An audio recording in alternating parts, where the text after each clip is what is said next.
Question is, what skills have you learned in your ethnic studies class that will contribute to a diverse working environment? So I am an applied behavior analyst in ABA, and I work with children who are either in the autism spectrum, have behaviors, or both. And so through the perspective of an ABA, taking a course such as ethnic studies has helped me identify two important issues that can occur while working in an environment with clients who have disabilities, who are nonverbal and cannot speak for themselves. And so the first one is identifying what is an unconscious, the first one is microaggression that I want to talk about first. So that is an indirect, unintentional discrimination against a group. It could be racial or ethnic minority as well. And so I can apply that to a personal experience that I went through when I first started working as an ABA.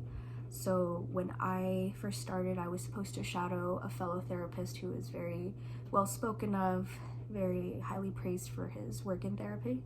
And so we had a client who was nonverbal.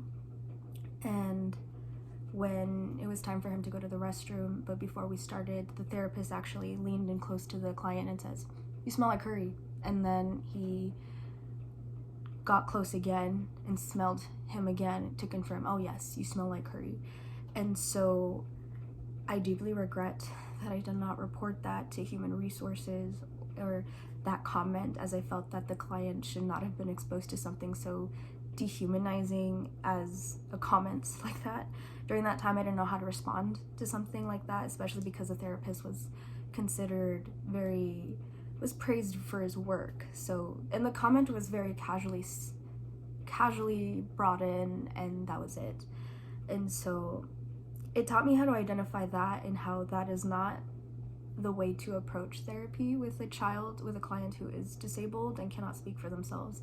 Another thing I learned how to identify is unconscious bias, which is social stereotypes regarding certain groups that a person with a lack of their own self-awareness would say.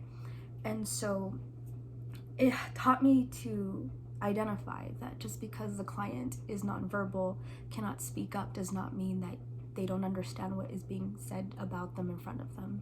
So now moving forward as an ABA, I can identify that much more easily and be able to report that immediately.